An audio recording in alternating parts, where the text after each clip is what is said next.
Hello everyone, welcome back to our channel. మనకిష్టమైన Podarillu serial మీరు చూడాలనుకుంటున్నారా? అయితే వెంటనే మన ఛానల్ సబ్స్క్రైబ్ చేసి, ఫాలో చేసి, లైక్ చేసి, షేర్ చేయండి. అలాగే పక్కన ఉన్న బెల్ ఐకాన్ కూడా క్లిక్ చేయండి. అలా క్లిక్ చేయడం ద్వారా మనం పెట్టిన వీడియోస్ మీకు అప్డేట్స్ వస్తాయి వెంటనే. మరి పొదరిల్లు సీరియల్లో మహాలక్ష్మి చక్రిని భర్తగా అంగీకరించాలని మరి మీలో ఎంతమంది కోరుకుంటున్నారో అలా కోరుకునే వాళ్ళు ఒక చిన్న లైక్ వేసుకోండి. అలాగే మరి శైలు కేశవ కోసం వాళ్ళ అమ్మ నాన్నతో ఫైట్ చేసి మరీ వస్తుంది కదా. అలా వచ్చిన శైలుని కేశవ మాట్లాడి బుద్ధి చెప్పి మరి వెంటనే వాళ్ళ అమ్మ వాళ్ళ ఇంటి దగ్గర దిగబెట్టేసి వస్తాడు. మరి అలా పంపించిన శైలుని వాళ్ళ అమ్మ వాళ్ళు ఏమని ఉంటారు, ఎంత గొడవ జరిగి ఉంటుంది. మరి శైలును తీసుకెళ్ళి వదిలేసిన సురేష్కి ఎలాంటి అవమానం ఎదురైంది మరి తెలుసుకోవాలనుకుంటే వెంటనే మన ఛానల్ సబ్స్క్రైబ్ చేసి, లైక్ చేసి, షేర్ చేయండి. అలాగే పక్కన ఉన్న బెల్ ఐకాన్ కూడా క్లిక్ చేయండి. అలాగే మన వీడియోస్ ఫస్ట్ నుంచి లాస్ట్ వరకు చేయకుండా చూడండి. అలా చూస్తేనే మనది మీకు వీడియో అనేది అర్థమవుతుంది. ఓకే, పొదరిల్లు సీరియల్లోకి వెళ్దామా? సీరియల్లోకి వెళ్తే శైలుకి కేశవాకి పెళ్ళి జరగాలంటే మాధవాకి పెళ్ళి జరగాలి. మరి మాధవాకి పెళ్ళి జరగాలంటే మనం సంబంధాలు చూసి మాధవాకి పెళ్లి చేయాలని ఎలాగో అలాగో మాధవాకి చెప్పి వీళ్ళు కన్విన్స్ చేస్తారు. ఇక తప్పేది ఏం లేదు, నా పెళ్ళి అయితేనే శైలు కేశవ పెళ్ళి అవుతుందని సరే అని మాధవ యాక్సెప్ట్ చేస్తాడు పెళ్ళి.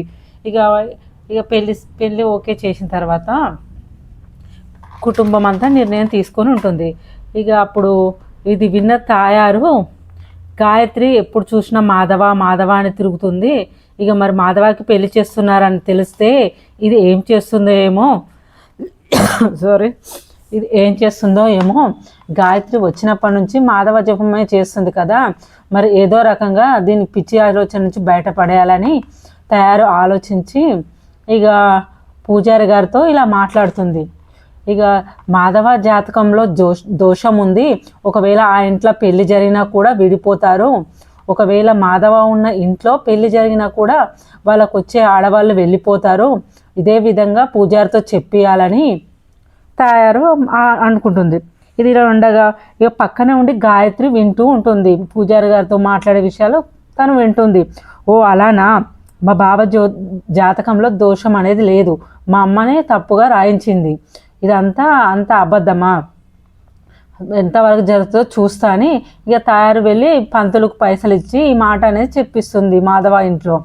ఇక నువ్వు వెళ్ళి మాధవ జాతకం మంచిది కాదు, తనని ఎవరు పెళ్లి చేసుకున్నా ఇంట్లో ఉండరు, అసలు ఆ ఇంట్లో పెళ్లిలే జరగవు, తన రాతలో పెళ్లి కూడా లేదు, ఆ ఇంట్లో ఎవరున్నా ఆడపిల్లలు వెళ్ళిపోతారు, తను ఉంటే ఇంట్లో ఉన్న ఆడవాళ్ళు కూడా బయటకు వెళ్ళిపోతారు అని చెప్పిస్తుంది జ్యోతిష్యుడితోటి. ఇక అలా అనగా సేమ్ అదే విధంగా అక్కడ డబ్బు కాశపడి ఆ పంతులు గారు అలానే చెప్తారు. అలా చెప్తూనే ఉంటాడు. ఇక సరే తయారు అనుకుంటుంది. ఇక పంతులు ఎలాగో నేను చెప్పిన మాటనే చెప్తాడు, డబ్బాషకైనా నా గురించి చెప్తాడు. ఇక మాధవ ఇంట్లో నుంచి వెళ్ళిపోతే నా కూతురు మైండ్ కూడా మారిపోతుంది, జాతక దోషం వల్లనే తనకు పెళ్ళి అవ్వడం లేదు, తన పెళ్ళి కూడా ఎందుకే ఆగిపోయిందని నా కూతురు అనుకుంటుంది. అమ్మయ్య అనుకొని తయారు అనుకుంటుంది.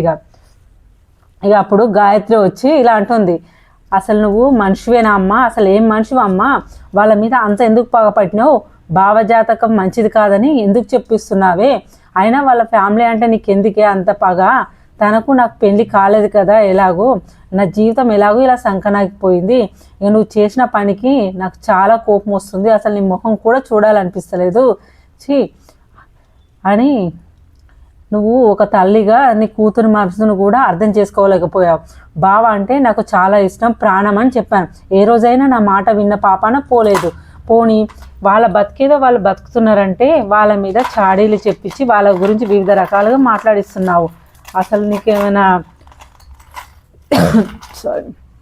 నీకేమైనా బుద్ధి ఉందా, నువ్వు ఇలానే చేస్తే నేనే వెళ్ళి బావని పెళ్లి చేసుకుంటాను, చూడు నువ్వు ఏం చేస్తాను అంటే, ఇంకా నువ్వేం పెళ్లి చేసుకుంటావే, ఆల్రెడీ నీకు పెళ్ళి అయి ఉండగా నువ్వు పెళ్లి చేసుకోవడం ఏంటి, చూద్దాంలే అని తయారు అంటది. ఒకవేళ ఇదే విషయం పూజారి గారు చెప్తే నన్ను అడిగారు పూజారి గారు వాళ్ళ జాతకాలు ఏమైనా ఉన్నాయా అని, నా దగ్గర ఎందుకుంటే వాళ్ళ జాతకాలని అన్నాను అని చెప్తాను అని తయారు అంటుంది. ఇక తన గలీజ్ బుద్ధి తెలుసుకున్న గాయత్రి ఎలాగైనా మా అమ్మకు బుద్ధి చెప్పాలి, అయినా మా అమ్మకు తిక్క కుదిరించాలి అని అంటుంది. అయినా ఎవరి గురించి ఎవరు ఆలోచించుకోవడం లేదు. కన్న తల్లే తన కన్న కూతురు గురించి ఏమాత్రం ఆలోచించకుండా ఇలా చేస్తుంది. అయినా నేను ఎందుకు ఊకోవాలి, నేను ఎలాగైనా చెప్తానని ఇక గాయత్రి వెంటనే మాధవ వాళ్ళ ఇంటికి వెళ్ళిపోతుంది.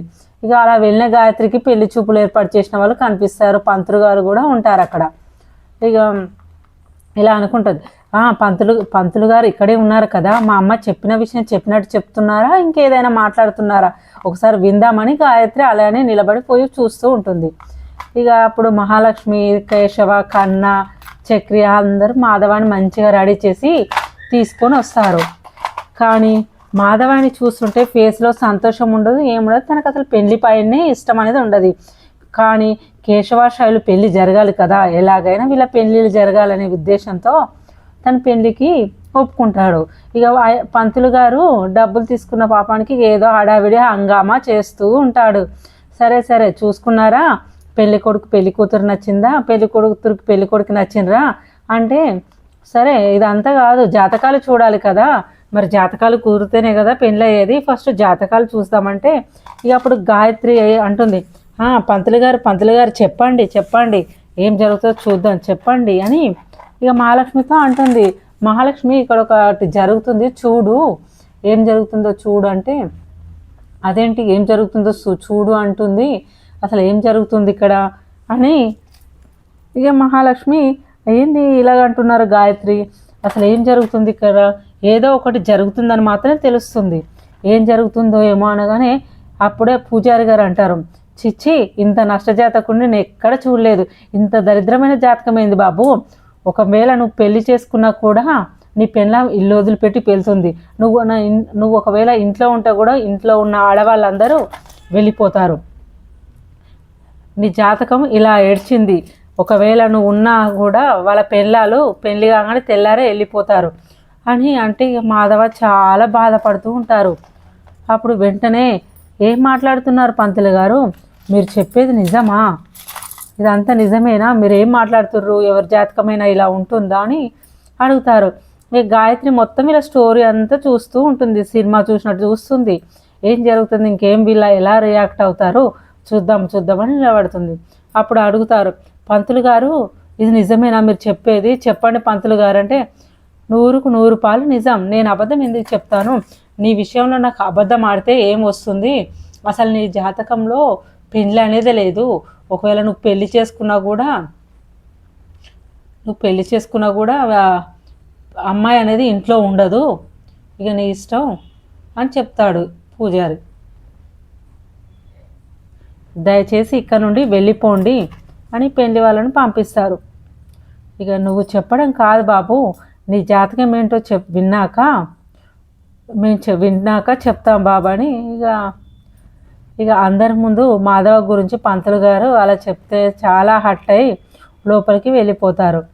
ఇక అలా హట్ అయ్యి లోపలికి వెళ్ళిపోయిన మాధవని చూసి, అరే ఏం చేస్తున్నాడు, అలా వెళ్ళిపోయాడే, ఏం చేస్తున్నారని అడిగితే, అరే అలా వెళ్ళిపోయాడే అసలు ఏం చేస్తున్నాడు అంటే, బ్యాగ్ చదువుకుంటుంటాను, నేను ఇంట్లోకి వెళ్ళిపోతాను, నేను వెళ్తేనే అందరికి బాగుంటుంది అనగా పూజారి గారు అంటారు, అలా వెళ్ళిపో బాబు, నువ్వు వెళ్ళిపోతేనే ఇంట్లో అందరికీ మంచి జరుగుతుంది, నువ్వు ఎంత తొందరగా వెళ్ళిపోతే అంత మంచిది అంటారు. అంటే ఇక అప్పుడే వీళ్ళందరూ మహాలక్ష్మి, ఏంటి పంతులు గారు, ఏంది మీరు జాతకం చూసేది, మీరు అన్నది ఎంతవరకు నిజము, మీరు ఏమనుకుంటున్నారు అంటే, అసలు ఇలాంటి జాతకం ఎక్కడైనా ఉంటుందా, ఎవరికైనా చూశారంట. ఇక పంతులు గారు అంటారు, అదేంటి, నేను అబద్ధం చెప్పాల్సిన అవసరం ఏందమ్మా, నాకు కాదు ఇంకెవరికైనా చూసుకోండి నీ జాతకం, ఎవరైనా అదే చెప్తారు అని అనగా బ్యాగ్ పట్టుకొని కేశవ రెడీ అయి ఉంటాడు.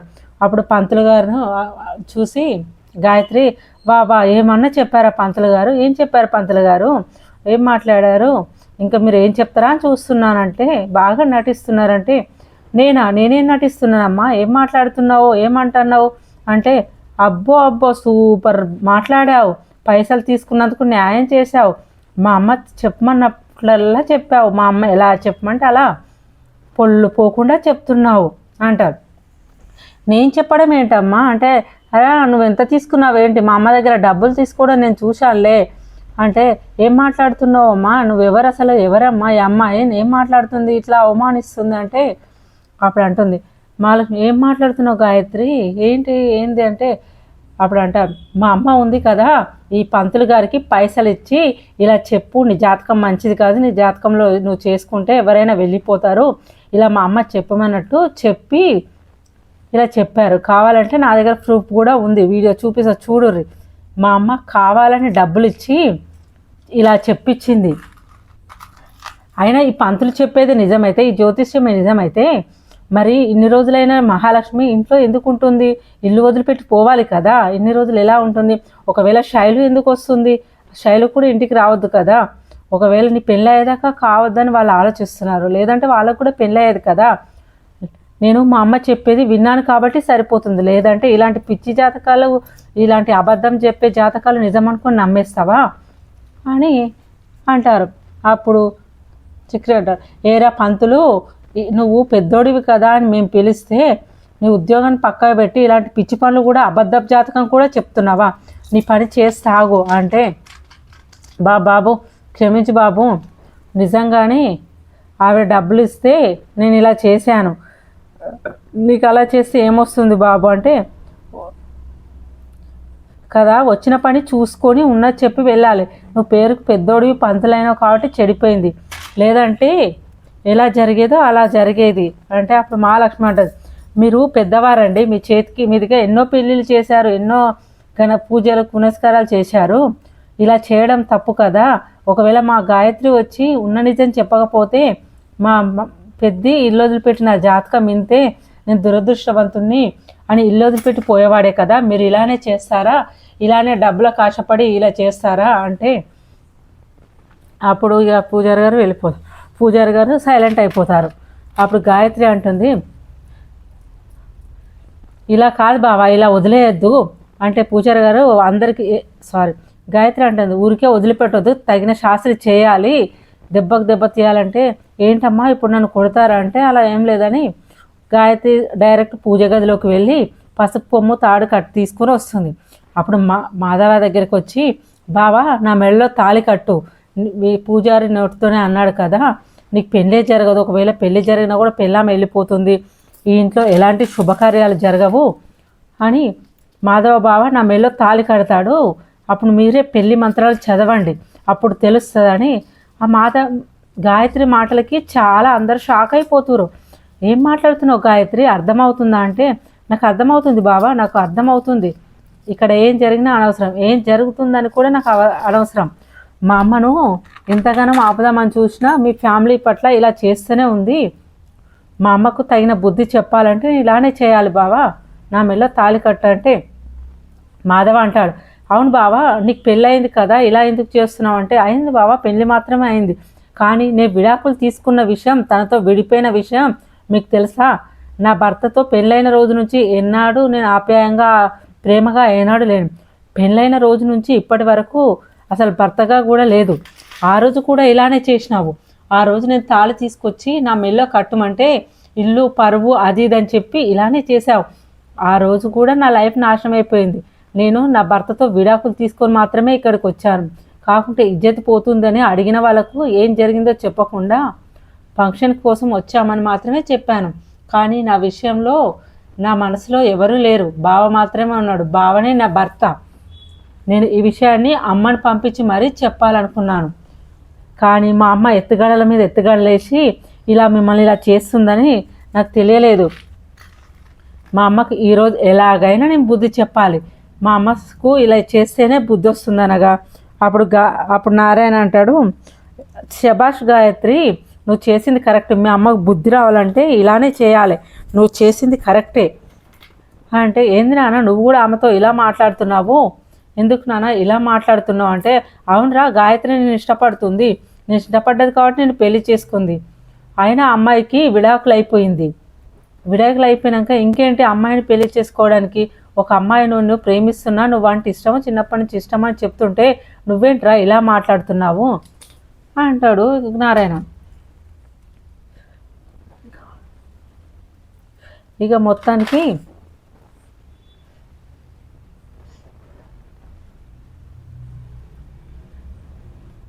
ఇక ఒక ఆడపిల్ల ఇక ఇష్టం అని చెప్పి నువ్వు ఎందుకు ఇలా చేస్తున్నావు అంటారు. ఇక చక్రి అంటాడు, ఇక కరెక్టే కదా పెద్ది, మహాలక్ష్మి కరెక్టే కదా పెద్ది, మా గాయత్రి ఆ విషయంలో ఇలాంటి పని చేస్తుందని నేను అనుకోలేదు. కానీ గాయత్రి ఆల్రెడీ నీ జీవితంలోకి రావాలనుకుంది. నీకు నచ్చజెప్పి బుజ్జగించి ఏదో రకంగా నేను పెళ్లి చేసుకొని నీకు భార్యగా ఉండాలనుకుంటుంది. అలాగే మరి వాళ్ళ తాయారు పిన్నికి కూడా ఇలానే బుద్ధి చెప్పాలి. పూజారితోటి ఏ ఇంట్లో పెళ్లి జరగదు, శుభకార్యాలు జరగదు, ఇంట్లో నుంచి ఆడవాళ్ళు వెళ్ళిపోతారని అబద్ధం చెప్పించిందో అదేవిధంగా నువ్వు గాయత్రిని పెళ్లి చేసుకుంటే తాయారుకు బుద్ధి చెప్పిన వాళ్ళం అవుతాం. తన గర్వం తగ్గిపోతుంది.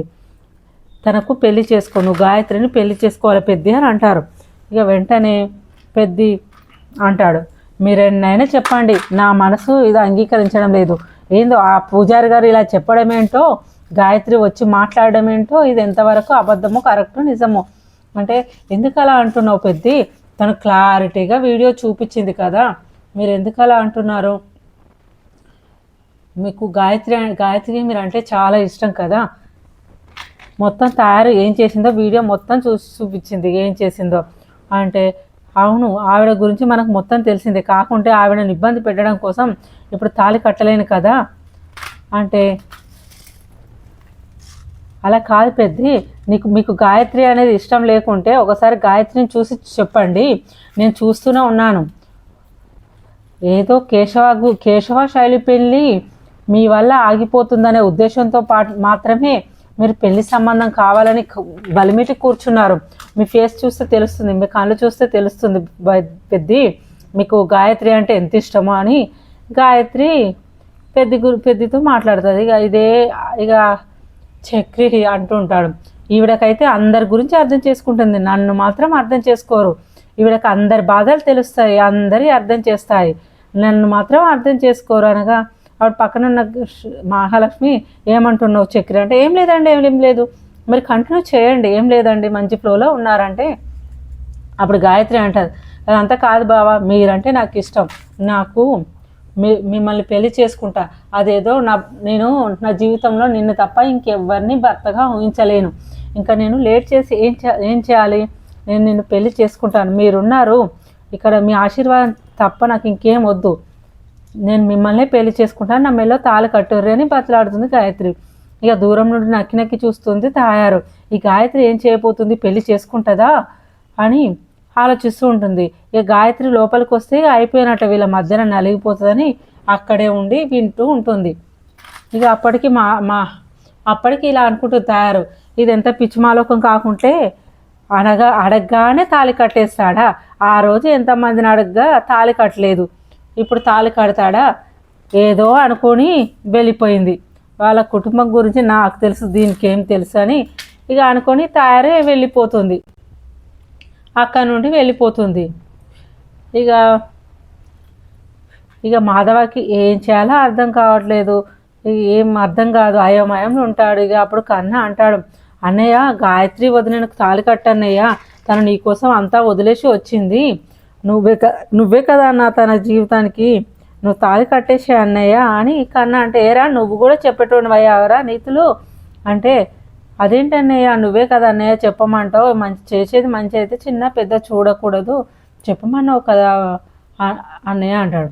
అప్పుడు గాయత్రి అంటే, ఎందుకు బావా నేను అంటే అంత కోపం, నా మీద అంత పగ, నేను నీ వెంట పడుతున్నా, నువ్వే కావాలని నిన్నే కోరుకుంటున్నా బావా, ఆ రోజు ఎలాంటి స్థితిలో నిలబెట్టావో ఈ రోజు కూడా నన్ను అలాంటి పరిస్థితిలో నిలబెట్టావు, నేను చేసిన తప్పేంటి బావా, నిన్ను ప్రేమించడమా, నిన్ను ప్రాణంగా ఇష్టపడమా, మీరంటే నాకు ఇష్టం బావా, అర్థం చేసుకోండి అనగా ఇక మహాలక్ష్మి అంటుంది, ఎందుకు ఇలా చేస్తున్నారు, గాయత్రి మనస్ఫూర్తిగా మిమ్మల్ని తాళి కట్టమని మీ ముందు నిల్చుంటే మీరు ఎందుకు ఆగుతున్నారు, ఇంకా మిమ్మల్ని దేహి ఆపుతుంది మీరు తాళి కట్టకుండా ఎందుకు ఆలోచిస్తున్నారు అంటే, ఇక పెద్ద అంటాడు, అది కాదమ్మా, వాళ్ళ అమ్మ లేకుండా నేను తాళి కట్టడం కరెక్ట్ కాదు కదా, గాయత్రి అంటే నాకు కూడా చాలా ఇష్టం, నేను గాయత్రిని తప్ప ఇంకా నేను ఎవరిని కూడా నా భార్యగా ఊహించుకోలేను, అప్పటికి గాయత్రి పెళ్ళయింది కాబట్టి తన ఒకరి భార్య ఎప్పుడు అని నేను తన గురించి ఆలోచించడం కరెక్ట్ కాదని నేను తన గురించి ఆలోచించడం మానేశాను, కానీ ఈ విధంగా విడాకులు తీసుకుని మళ్ళీ నా కోసం రావడం, సంతోషపడాలో మరి బాధపడాలో ఈ విధంగా జరుగుతున్నందుకు నేను అర్థం చేసుకోలేకపోతున్నాను, సారీ, ఆ జాతకంలో ఇలా ఉంది కాబట్టి ఏం చేయాలో అంటే అప్పుడు పూజారి గారు అంటారు నాయన నేను చేసిన తప్పు మిస్టేక్ నాయన, నీ జాతకంలో నువ్వు ఒక పెళ్ళైన అమ్మాయిని చేసుకుంటావనే నీ జాతకంలో ఉంది, నువ్వు నీ జాతకంలో ఉన్నట్టే నీకు జరుగుతుంది నాయన, పైగా నీకు మనిషికి నచ్చిన అమ్మాయిని పెళ్లి చేసుకుంటే నువ్వు హ్యాపీగా ఉంటావు, పైగా నా చేతుల పైన మీకు పెళ్లి చేస్తాను నాయన, ఎలాగో నేనే తప్పు చేశాను కాబట్టి నేను మీ పెళ్లి చేసి అక్షంతలు ఇస్తాను, ఆశీర్వాదం ఇస్తాను అని అని పూజారి గారు అంటారు. ఇక అప్పుడు నారాయణ గుడ్ అయ్యగారు మంచి పని చేశారు, కరెక్ట్ మాట్లాడారు, ఎవరో పైసలు ఇచ్చారని వాళ్ళకి అబద్ధాలు చెప్తావు నువ్వు అని నారాయణ అంటే, ఇక ఏదో పెళ్ళయ్యే చూడండి నాయన, ఊకే అదే మాట్లాడకండి అనగా అప్పుడు గాయత్రి అంటుంది, ఇదంతా నాకు చెప్పొద్దు బావా, ఒకవేళ నేనంటే ఇష్టం ఉందా లేదా, రెండే చెప్పండి, ఇష్టం ఉందా లేదా, ఎవరో బతిలాడి చేస్తే ఇది ప్రేమ కాదు, ఎవరో తాళి కట్టమంటే నువ్వు కడితే అదే అయిపోదు, నేనంటే ఇష్టమా లేదా చెప్పు అంటే, అది కాదు గాయత్రి, నువ్వంటే నాకు ప్రాణం, నిన్నే భార్యగా నేను ఊహించుకున్నాను, నువ్వు తప్ప నాకు ఎవరు లేరు, నువ్వే నాకు భార్యవు అని చెప్తారు. ఇక అప్పుడు నారాయణ దయచేసి నా కోడల్ని, నా మేడ కోడల్ని ఇంటికి కోడల్ని చేరా, మీ ఇద్దరు పెళ్లి చేసుకొని అందరు కోడలతో కలకల్లాడుకుంటూ ఉండరా, దయచేసి పెళ్లి చేసుకోరా అనగా, ఇక నీ పెళ్ళి అయిపోగానే ఇక కేశవాకి శైలికి కూడా పెళ్లి చేసేద్దాం, నా పని అయిపోతుంది అని అనగానే ఇక గాయత్రి వెళ్ళి నారాయణ ఆశీర్వాదం తీసుకుంటుంది. ఇక వెంటనే అంతా మంచి ఇక తన ప్రేమ విషయం బయటపెట్టి ఇక నారాయణ దగ్గర ఆశీర్వాదం తీసుకొని ఇక పెద్ది తన మెడలో తాళి కడతారు. ఎలాగైనా తాయారుకు బుద్ధి చెప్పాలని ఇక బుద్ధి చెప్పాలని పెళ్లి చేసేసుకుంటారు. ఇక తాయారు అనుకుంటారు, ఇది అన్నంత పని చేసిందే, నేను వెళ్ళి పంతులకి డబ్బులు ఇవ్వకుండా దీని మనసు అనేది మారేది కాదు, అనవసరంగా కావాలని నేనే రెచ్చగొట్టినట్టు అయిందని అంటది. ఇక ఫ్యామిలీ అంతా చాలా హ్యాపీగా ఉంటారు. మరి మీరు అప్కమింగ్ ఎపిసోడ్ మిస్ కాకుండా చూడాలనుకుంటే వెంటనే మన ఛానల్ సబ్స్క్రైబ్ చేయండి, లైక్ చేయండి, షేర్ చేయండి.